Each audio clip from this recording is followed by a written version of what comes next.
Welcome to the Delingpod with me, James Delingpole.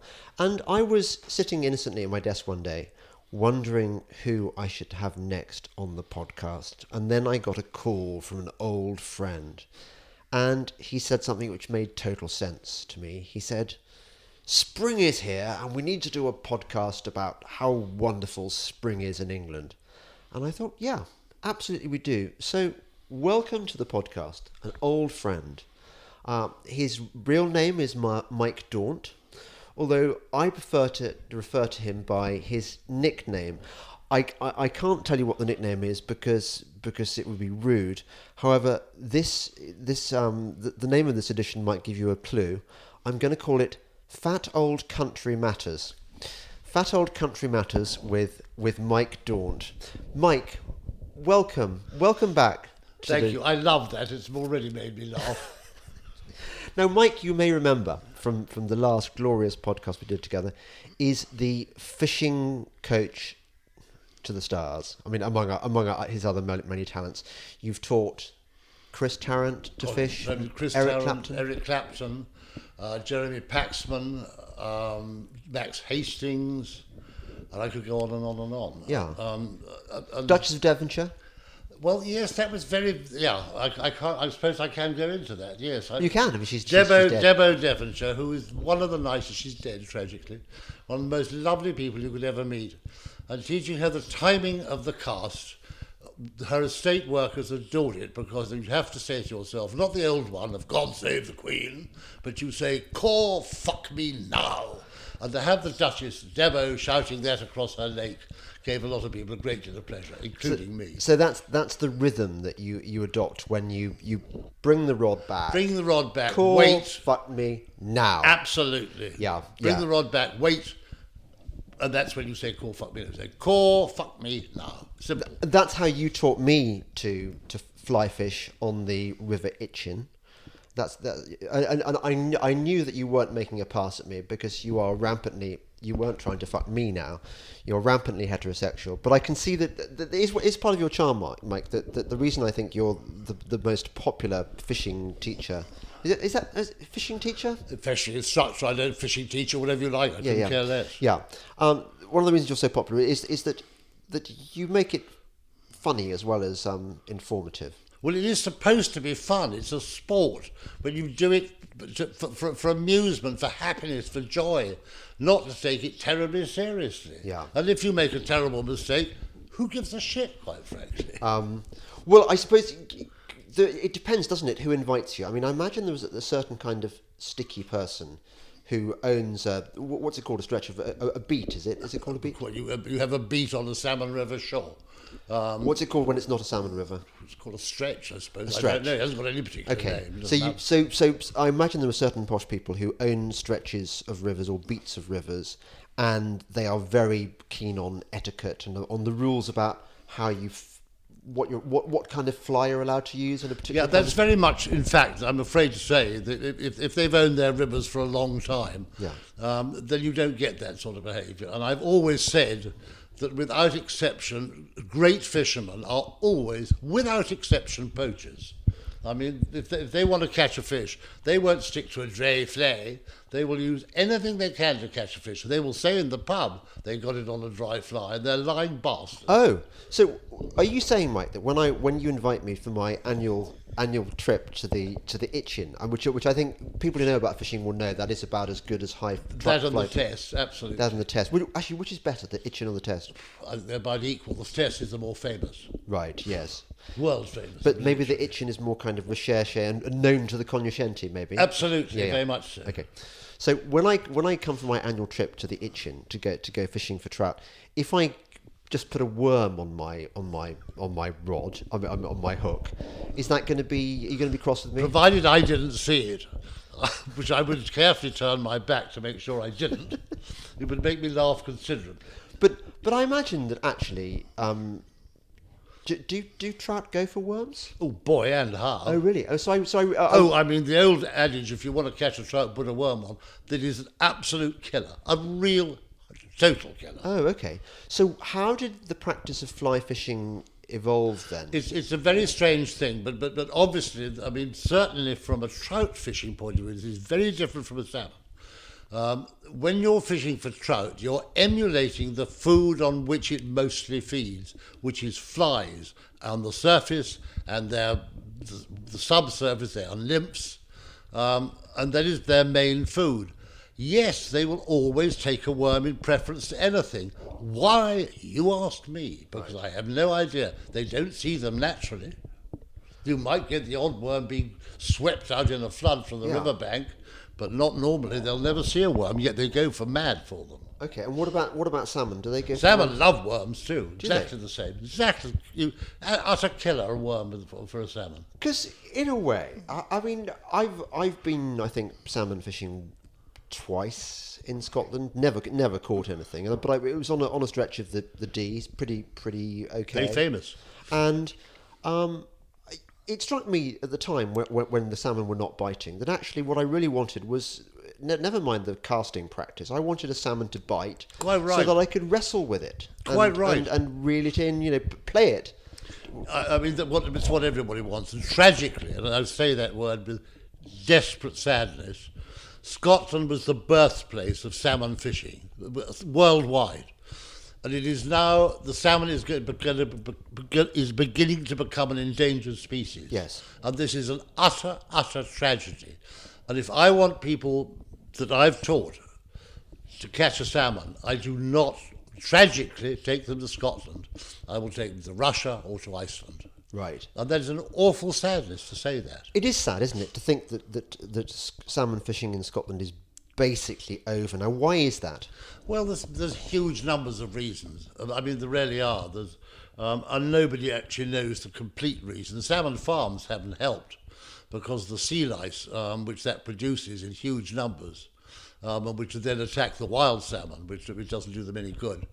The predators do them a lot of damage. I mean, if you see the cormorants particularly, which are a seabird, and they are now in huge numbers in Scotland particularly, and they will, if you see the smolt, which are the young salmon, trying to migrate to sea, or the parr, before they get to the smolt stage, trying to live in their water. And then the cormorants come, and there was one shot the other day, thank God legally, the poor chap's got his beastly bloody licence to shoot effing cormorants. He opened it up, and it was stuffed, heaving, and that was only an hour after sunrise with smolt. Masses and masses. Every single one of those is a young salmon. And we are now not allowed to shoot cormorants, which is complete madness.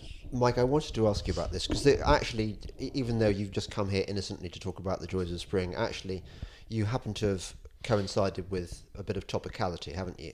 Well, in as much as Chris Packham, this BBC wildlife, I think, a sort of towny attitudes imposed on the country. I think what he's trying to do, and I may be wrong about this, either he knows absolutely bugger all about anything, but particularly the countryside, and what he's doing is trying to appeal to the townie who is listening to his programmes. That is my opinion, and he should be fired instantly. He knows so much of nothing, and yet he's talking about something which is terribly important. And for instance, these cats, they are the most desperate things for our songbirds. Yeah. And every single cat, by law, should have a collar on with a bell. Personally, I love shooting cats, but that's beside the point. Deeply unpopular. I had a right and left once, and I'm sure I'm going to get killed for saying that, but there we are. I was very proud of it. So was my uncle. We had a cat drive out of the barn. Terribly unpopular to say that, and I'm sure I'm going to get letters of misery and anger. No, I'm sure nobody will mind that if you've been shooting the odd cat. Gave me great joy. As a small boy, aged about 15, that was. But they should certainly have bells on their necks. They're an effing nuisance. They do terrible damage to our songbirds. That is one. But if I could steer you gently back, let me just explain for the benefit of special friends who don't know the story, that Chris Packham is a slightly scary. I mean, he's got that 1,000-yard stare. He's got autism, which I think may explain his sort of a slightly obsessive nature, and also his lack of empathy for humans. I think he's very big on animal rights, but not so big on the kind of the communities who work with animals, particularly people in the country. But Chris Packham, with the help of his environmentalist friends, Mark Avery, who used to be at the Royal Society for the Prevention of Birds, and Protection of birds. I think it's Not the prevention. Prevention. It might that's a kind of bitter joke. It is called that now because the RSPB has got into bed with the wind industry, which of course slices and dices birds on an epic scale. But that's by the by. So Chris Packham has got in league with this Mark Avery character, and also the new head of Natural England, which is the Quango, which runs rural affairs on behalf of the government. It's supposed to be arm's length, and it's got a new guy in charge, a guy called Tony Juniper, who is he's a green activist, and it's bizarre that a green activist should be put in charge of the British countryside when green activists their interests are antithetical to those of country folk who work with nature, don't they? They keep the balance of nature. And what Chris Packham has done with his campaign group is persuade Natural England, which was hardly like pushing an open door when you've got a greenie in charge, persuade Natural England to revoke the licence that allows landowners, gamekeepers, farmers and so on to shoot pest birds on their land. And these pest birds range from crows and rooks, magpies, which are... Crows. Which you want to see real kindness, and I'm being very sarcastic. Just watch a crow with a young lamb pecking its eyes out whilst it's still alive. That's right. I see this quite a lot around where we live because there are lots of lambs around us, and they peck lambs' eyes out. They also, of course, attack songbirds. I mean, this is the time of year when the birds are nesting. And their nests. And the magpies come in and take out the eggs, don't they? And they kill fledglings. Absolutely. So if you believe in stuff like biodiversity, if you like songbirds, and I mean, I love songbirds, goldfinches. Well, so should anybody. Yeah, thank you, Mike. So should anybody. If you like songbirds, then you ought to be very, very pro the right of gamekeepers and farmers and such like to control the pest species on their land. And another of those pest species on that list, on the general general shooting list that you're allowed to shoot when you've got this license, are cormorants, which I presume means that back in the day, Mike, people were free to shoot. I mean, I imagine that what are they called, gillies? Absolutely, gillies who look after certain salmon rivers. Yes. They were allowed to shoot cormorants. Very much so. But the salmon, which is just, I mean, because it's a slimy fish, the great British public, and certainly the great town British public, completely fail to have any empathy, any feeling for this magnificent creature at all. And they don't give a damn whether it's wiped out by cormorants or anything else. And the other great problem is the seals, of which there are huge numbers, who eat vast amounts of salmon per day. They eat their own weight of fish in a day. Now that's nowadays is mostly salmon. There won't be any salmon left, so the little bastards will starve. Yeah. But I've personally lain on a rock and protected to try and protect the salmon runs, and taken out seals when I had a license to do so. There was one terrifying story when I was lying on the top of a cliff, and I saw a seal on a rock, and I was just about to pull the trigger of the rifle, when at the last moment the seal stood up, and it was a man in a suit, in a wetsuit. Oh my goodness, Mike! And he was within 1/10 of an inch of death. And of course, I'd never have forgiven myself. Oh my goodness! And he never knew that he knew this, and of course, nobody. No, else and he wouldn't have known either. And I can now tell it publicly. That's terrifying. So you had presumably a high-powered rifle. Yes. And I didn't realise that seals were culled in this way. Oh, very much so. They used to be. Not anymore. When was this? 1976. Okay. I can give you the actual year. And so that hot summer, 1975 and 1976. And who gave you the license to do that? Or I think the river had the license. Right. And that was on the Helmsdale. Interesting. One of the most famous and most lovely salmon rivers in Scotland. Right. And back in the 70s, I imagine that Absolutely. there was an abundance of salmon. Oh, many, many more than there are now. Right. Huge abundance. Right. Wonderful fishing.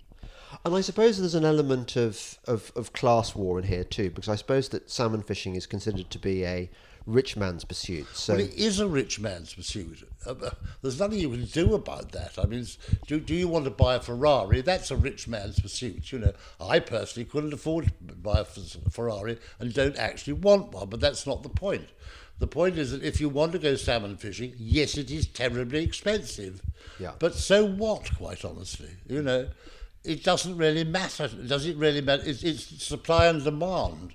And there are not that many salmon rivers. No, I agree. I like to live in a world where there's a prospect of, should I ever become rich, I too will be able to enjoy this pleasure. And if not, I don't begrudge other people the joy of it. And also it brings work, doesn't it, to the gillies? Very much so, and it brings work to the whole of vast amounts of Scotland. All the hotels which benefit, and you know, to a large extent. I mean, the people, as you rightly say, who can afford to go salmon fishing have the money to spend it in the hotels and on expensive dinners, expensive wines, etc., etc., etc. And if the salmon becomes endangered, so that we are not allowed to fish for them, which is getting very near, and I am on the side of it, then a vast number of people are going to suffer very badly financially. I was going to try and move your mic onto this cushion thing. Am I doing okay? No, you're doing fine. But I'm thinking that if I try talking again. How's that? That's good. That's good. I didn't realise that. Because what you were doing in your excitement, you were sort of emphasising masturbating the microphone with. I knew you see, it's so easy to make Mike crack up. All you have to do is just mention something rude like masturbation, and he just gets all excited. Not by masturbation. I've long past it, I can tell you. Give me a good woman any day. Yes, well, yeah. Well, I don't agree with that. I don't agree with the old adage that you meet a better class of person that way. So, am I right in thinking that there was a time when cormorants were routinely shot? Yes, very much so. As were crows. Yeah. But because they do damage. I mean, it's terribly simple. Do you want grouse? Do you want salmon? Do you want songbirds? Yes, you do. If you do, then you've got to protect them. Yes. It's terribly simple. Yeah. I was trying to. I try to convey this to towny people who don't quite get it.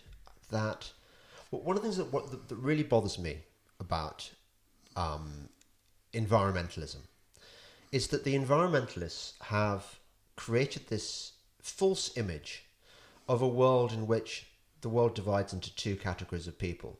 There is the sort who care about nature and love Chris Packham and BBC wildlife programmes and believe everything that David Attenborough has to say, and who campaign with Extinction Rebellion and who believe in little Greta Thunberg with her pigtails, and that the people on the other side of the argument are just bastards who don't care, who ignore science, who don't care about nature, who just want to kill because that's the kind of selfish bastards they are.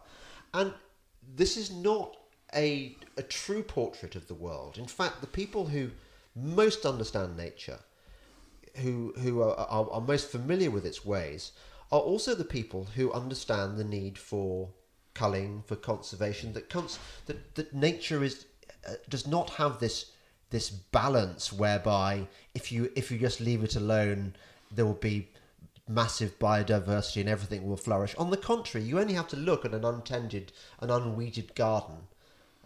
Things rank and gross possess it, don't they? Things soon go to seed, and it's the same with the countryside. And I was very lucky that I was brought up as a countryman in the middle of Oxfordshire.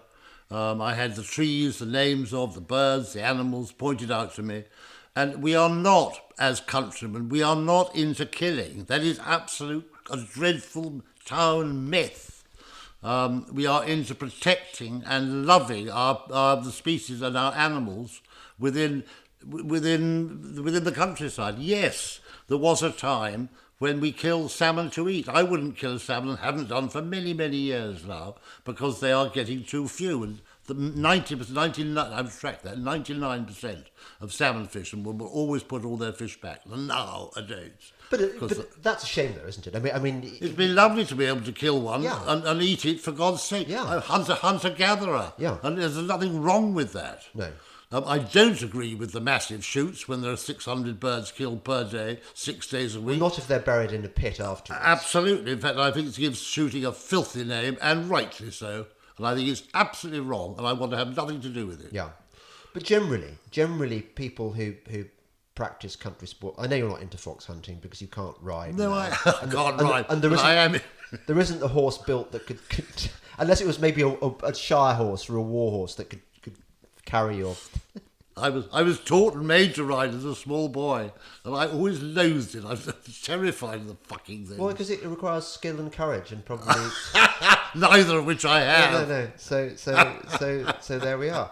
But no, I mean, obviously I'm biased in this direction, but I do believe that country people who practice country sports are not motivated by any kind of hatred of nature. On the contrary, when I go fox hunting, I kind of want Charlie the fox to escape. It gives me, okay, obviously the purpose of the hunt is to capture Charlie if you can, but I'm always happy when he gets away. Same when I'm out shooting. I get invited shooting twice a year, and if I miss, if a bird gets past me, which is really not uncommon, I think, well played, chap. It's like somebody getting past you in a game of British Bulldogs, isn't it?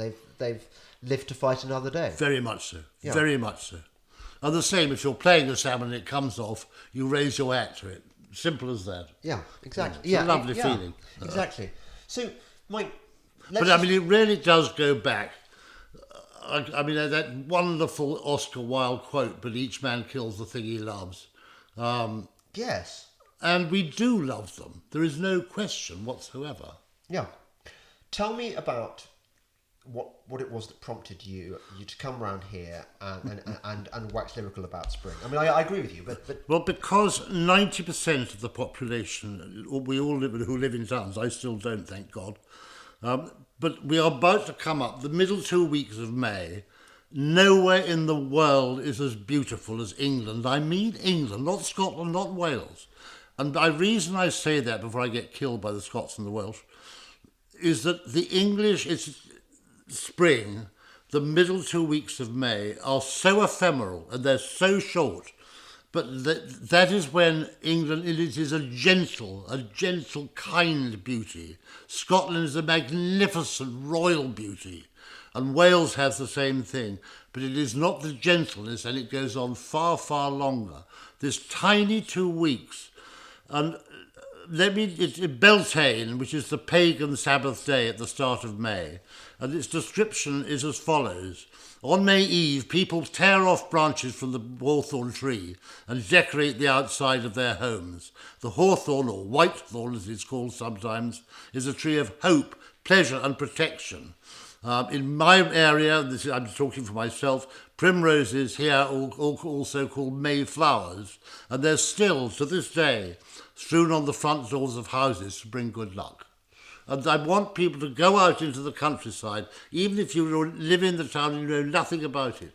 Mid-May, go to anywhere in the country, but make sure it's proper countryside, and just look around you. Yes. You will never see anything so lovely.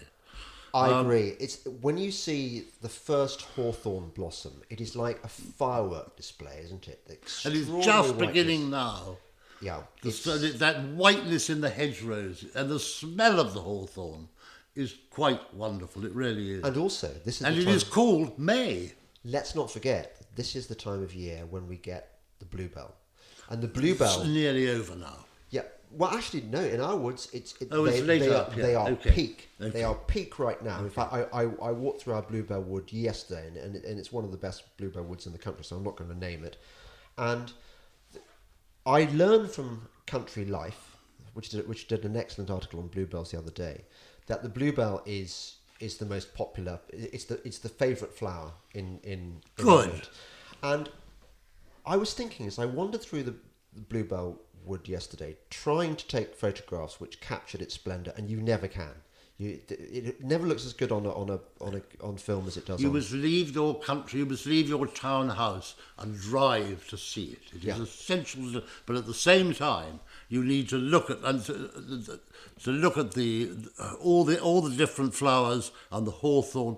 My favourite is the gentlest of them all, which is the cowslip, which is a little tiny flower, and thank God it's protected. And that is, to me, the cowslip is the essence of spring, and I absolutely love seeing it. It's got a lovely yellow.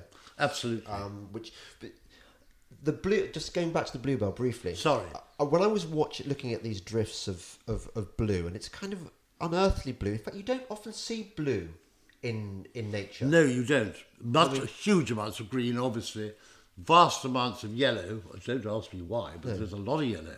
A lot of yellow. A lot of white. And you get, I suppose, reds in gardens, but blue is very little blue. I would agree with you. I hadn't thought of that. And my wife, who's massively into flowers, has got this book of wildflowers around the world, taken by photographers who travel around the world, and there's normally maybe a week or 2 week window where these wildflowers are at their absolute peak, and there are places in California you can go to where you can see these wildflower meadows, and you go to Crete is very good. I once went to Crete, and in the higher mountains of Crete you see these all manner of orchids, bee orchids, but I was thinking that if I didn't live in England and I didn't have these bluebells on my doorstep, I would be looking at photographs of these by a photographer who can make them look good, and I'd be thinking,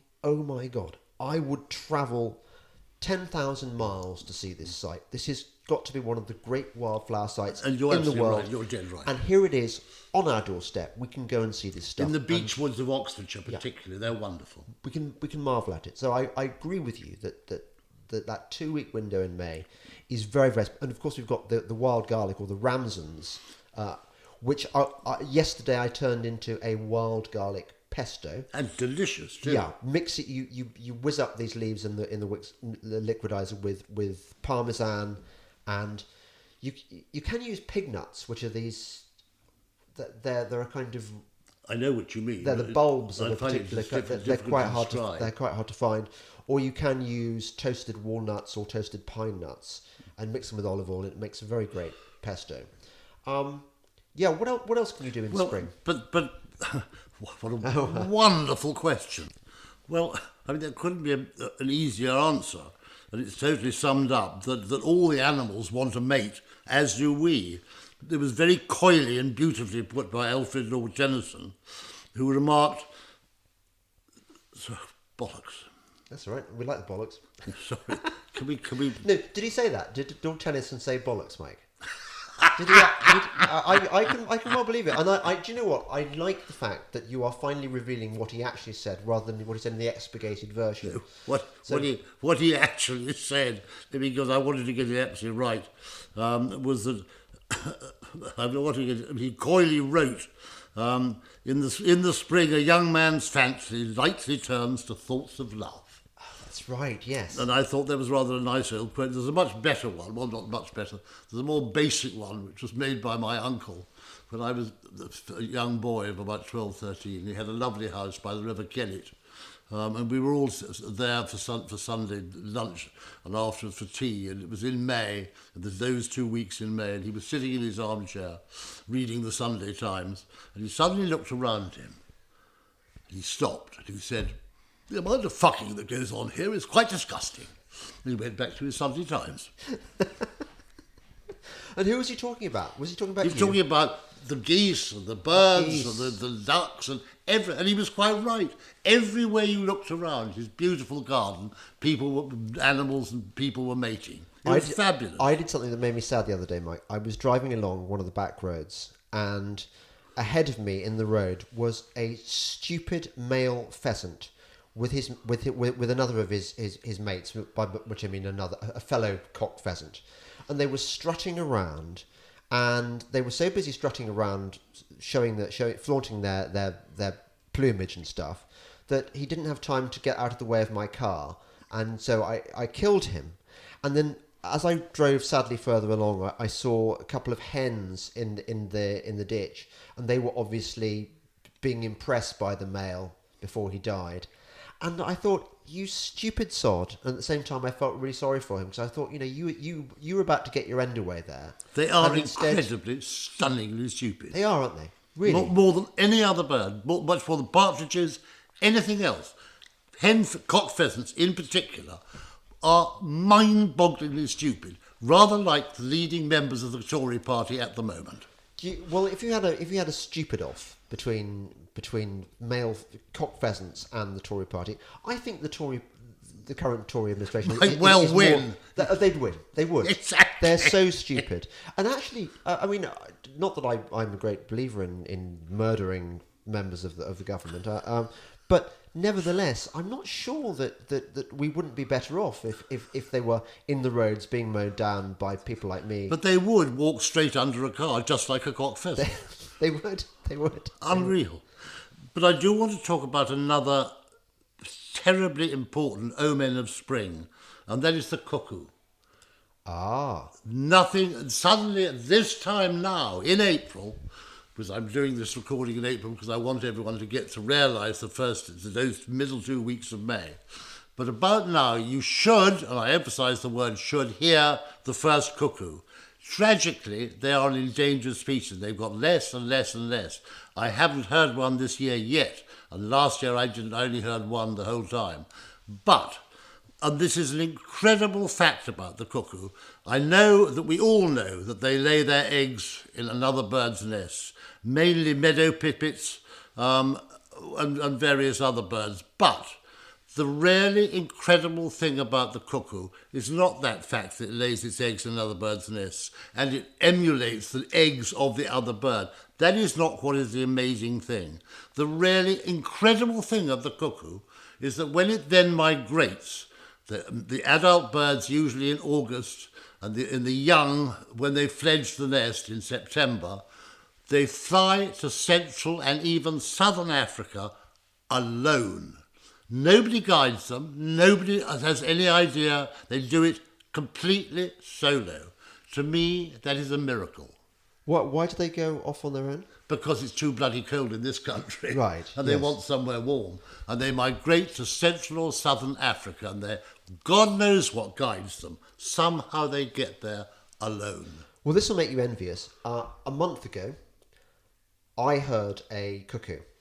And well done. But it wasn't so well done because it was in Morocco. It wasn't here. It was in Marrakesh.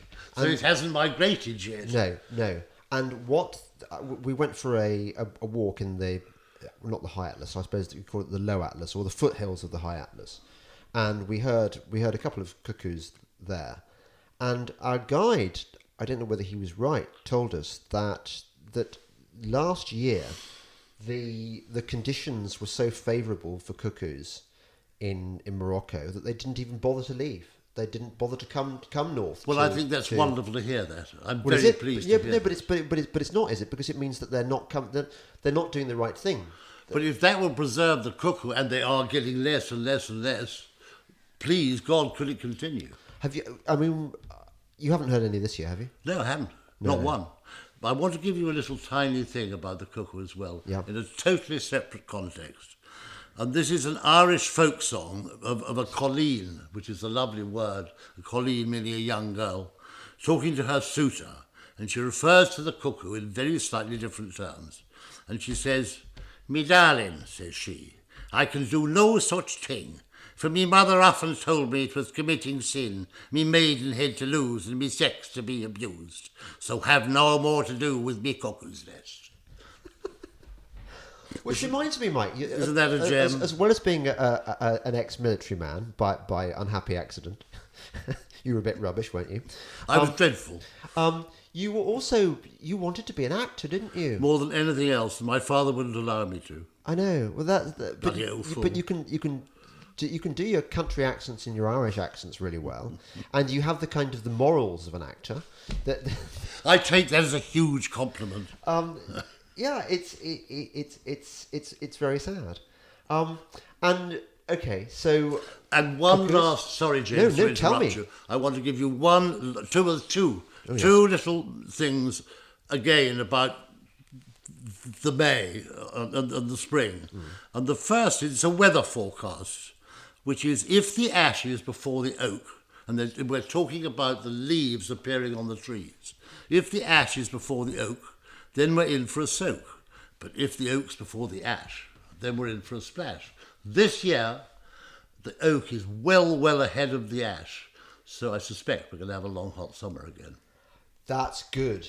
Absolutely. I think this has been confirmed by other sources, hasn't it? I think we're in for the next 2 or 3 months. I think that's right. Which will cover Glastonbury, which is very much so. Which is good for me. And also on the 1st of May. Yeah. 1st of May, outdoor fucking starts today. Do you know what? I remember feeling that every year at Oxford, which people don't like me to remember. They think I'm showing off, and it's not. I can't help it that I went there. You know, it's part of my life. But I remember when, as May Day approached, the girls suddenly looked so much more available and attractive, and one really did want to shag. And even now as an old man, having done my work, done my procreation, and obviously not having sex hardly ever at all these days, like all married men, I still get that I feel the sap rising. The urge. And even you, I imagine. Even me at my ancient age starts twitching. Yeah. It's lovely, lovely feeling. There's a joy. The sun's warm and suddenly, yes, it's a joy. And even if it does have to only be your wife. It does remind me this time of year that as Englishmen, we have won the lottery in life. Oh, and how.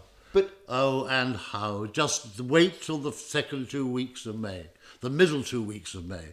Leave your townhouse and please, I beg you, go out into the countryside. Yeah, but I worry that these people who are, not the special friend who listens to this podcast, but other people are increasingly buying into this Extinction Rebellion, Greta Thunberg, David Attenborough, utter bollocks, Chris Packham, utter bollocks view of nature, which is that they don't understand how carefully managed it has to be. I mean, you mentioned culling seals, you mentioned culling cormorants. Absolutely. It's not that we don't like cormorants. I mean, I love their glossy feathers, beautiful. That sort of purplish tinge Absolutely. They've got. And magpies are unbelievably beautiful, but desperately destructive. Yeah. And what do you want? Songbirds or magpies? Because you cannot have a mass of both of them. I'm not saying that you need to wipe out the magpie. That's the last thing you should ever do to any species. But the songbirds need protecting. There's no question. Now, I think without being rude about a mutual friend of ours, I nevertheless want to raise the topic of a man that we both love very much, Michael Gove. I'm actually I was extremely anti-Michael Gove until you kindly introduced me to him, rather unfortunately. The story is wildly funny, and I now like him a great deal. It was a weird concatenation of events, wasn't it, which led to your encounter with the Gove, which was you'd invited me for my annual treat, where I go fishing with you on the Itchin, and you'd said, if there's one bugger I can't stand, or something, I can't remember exactly. If there's one man I don't want to take over from dreadful Theresa May, it's Michael Gove. I think he's a treacherous little shit. That's right, you remembered the phrase, you thought he was a treacherous little shit, and I said, you may think that, Mike, you fat old country matters man, but actually, Gove in the flesh is a delightful person, and I bet you, if ever you had the chance to meet him, he would charm the pants off you. Not literally, obviously, but he would charm you. And by weird coincidence, I then went off with your fishing rods, because I don't have a rod of my own, and they were were they hardy rods? Yeah, they're all Which fairly worth about hardy and sage. worth about 200 grand a rod. They're not cheap. No, they not are cheap. the best in the world. And it so happened that you were coming up to London, and I was able to leave them at Gove's house, and you were able to go to Gove's house and pick them up, and that was the beginning of your delightful friendship. Well, the reason for it was more than anything else, because the reason I suddenly liked him was very simple. I banged on this very beautiful and very nice front door in Hammersmith. I'm not giving you address, but the really lovely front door. And I banged on the door, and Michael Gove himself answered the front door. And I rather pompously said, "Mr. Gove." And he said, "Don't you mean treacherous little shit?" And my opinion of him flew through the ceiling at that point. And he kindly had me and gave me a bloody great glass of whiskey, and we liked each other from then onwards, and I invited him fishing. So he has many qualities, but unfortunately, being a halfway decent environment secretary is not one of them. Because, look, he's read my book Watermelons, which I think is pretty thorough in its demolition of the green scam. He's spoken to you about the plight of the salmon rivers. Well, I particularly pushed the plight of the salmon rivers. It's something terribly dear to my heart. I love our Atlantic salmon. It's an amazing creature. And it is being decimated by mergansers, goosanders and cormorants. Yeah, okay, let's not go into seagulls as well, but that's beside the point. But the birds in particular. And Michael said to me, and this was the comment of a man who doesn't sadly know what he's talking about because he hasn't studied it properly. And he said, "You can't really get me to talk about that because I like birds." And that, he's never going to understand because he likes birds. So do I like birds. But they've got to be put in... It's got to be put in you can't like birds like cormorants and love a species which is becoming endangered because of them. I think in that sentence, that sentence speaks volumes about the mindset of the kind of the fluffy. I'd call them the left. I mean, it's an odd accusation to put against a conservative minister, but I think it is an essentially lefty, liberal, squishy view of the world that people who want to cull predator species pests are somehow, in the case of birds, that they don't like birds in the way that those who want to protect them do. You know, that somehow Chris Packham has a better handle on how to care for bird life than say a gamekeeper. And I'm simply not sure that that's the case. In fact, I think it's a terrible slur on real country folk who love... I love looking at... I love the green woodpeckers. I love the yaffle, as that noise they make as they dive. And you these are things when you live in the country, you see enough wildlife to start appreciating them, not just for their shape, but for the patterns of their behaviour, the noises they make. Very much so. When you live in London, you can't become an expert on bird song. You wouldn't know what a yaffle sounds like. When you live in I'd never seen a green woodpecker until I moved here. It's a lovely thing. And the same way that the sort of mewing noise, the sort of cat-like noise that a buzzard makes. And that to me is one of the most lovely noises you can hear. And owls, little owls and barn owls, you hear them calling to one another at night.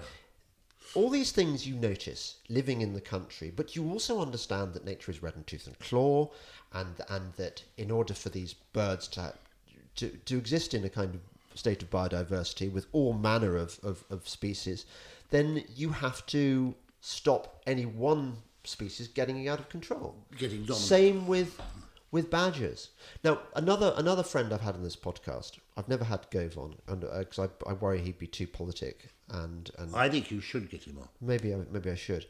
I had Tom Holland on, and Tom Holland and I have a sort of friendly rivalry on the issue of wildlife conversation. Tom is obsessed about hedgehogs, like the one I ran over accidentally the other day. I love hedgehogs. We all love Mrs. Tiggywinkle. I mean, they're great. And when I was a child, I used to see loads of them often. But there aren't loads of them anymore. And we know why, don't we? What's the biggest predator of the hedgehog? I seriously don't know. Oh, the badger. Oh no, that's quite true. Yes, I hadn't thought of that. Absolutely. As the badger population has exploded, so the hedgehog population is diminished. And all that Tom Holland wants to bleat on about. I'm sorry, Tom. And Gove is of a similar mindset. But we humans are encroaching on their habitat, and we must learn the ways of the hedgehog, and we must rescue more of them. Yeah, Tom, you can rescue every other fucking hedgehog on Earth, but you're still not going to save them from their main killer unless you acknowledge who the main killer is. It is Brock the badger. And in the old days, in Victorian times, villages would join on badger hunts to go and dig up the badger sets and kill the badgers. Not because they hated badgers, and not because of what's that disease that they're supposed to spread? TB. TB, yeah. But not because of that either. No, I think we've lost so much understanding of our natural environment since we all moved to the towns, and that knowledge is not being replaced by Chris Packham's Spring Watch and Autumn Watch, which are programs which are put together by hardcore green activists. They're not country people. Ill-educated. Yeah. I would use that word intentionally. Unknowledgeable, working on a romantic principle of the countryside and not the practical and genuine countryside. I just hope that, well, I think it's unlikely. I can't imagine that anyone listens to my podcast who is a green ideologue. But I hope it would be nice to think that if just one greenie were to listen to you and understand that even though you're a fat old dinosaur, to put it in the nicest way, I do love you dearly, James. Thank you. That actually you have an understanding of the natural world, which is by sheer luck, because I was brought up to it from the age of nothing, and have a passionate love for it. But how are we going to persuade all these townies who've bought into this green fantasy that somehow, if only you leave all the birdies alone, and if only you leave all the seals alone, that nature's going to find this wonderful balance? How do we? But by doing exactly what we're doing now, and that's to try and get as much of it into the open as possible. Yeah, that's all we can do. But I worry that it's not going to be enough. I worry actually that what's been happening. I've been looking at the events of the last few weeks. I'm looking at the way. Let's examine what's been going on. You've had a series of weeks now of Extinction rebellion protests in London by this really quite hard left green activist group, all the kind of the swampiest of protesters. And the police have been doing really remarkably little to stop these people blocking the public highway. I mean, they closed down was it not Westminster Bridge? It was Waterloo Bridge. Waterloo Bridge. They closed down Waterloo Bridge for a week. Now, I think that's not the kind of behaviour that is acceptable in the world's most pulsing metropolis. I mean, London is the capital of the world, one might argue. But, and this is a big but, and you're probably going to hate me for saying this. Oh, for God's sake, what? I'm a great Attenborough fan. I think he's an extraordinary man, and he is absolutely right that we have got to take... Climate change is terrifying. Oh, bollocks, mate. Yes, it is. No, you're doing absolute fucking bollocks. I'm not. Do you know, you have almost undermined the whole bloody podcast. Look, we're gonna have to have a chat about this. There's not space, I think, now to do it. I'm not going to convert you, but you obviously haven't read my book Watermelons, and B, no, climate change is not. Climate change is a natural process, and Attenborough is talking out of his.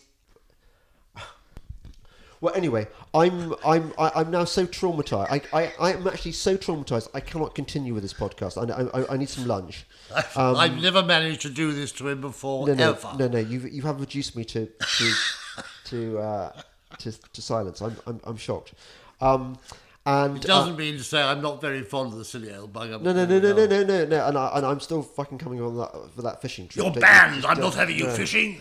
Okay, you're listening to the Delingpod with me, James Delingpole, and my former friend, the fat old countryman, Mike Daunt, who is available for weddings, bar mitzvahs, and fishing coaching. if you can afford him, which you probably can't. I don't think many people can. No. Right. Well, more next week. Bye-bye.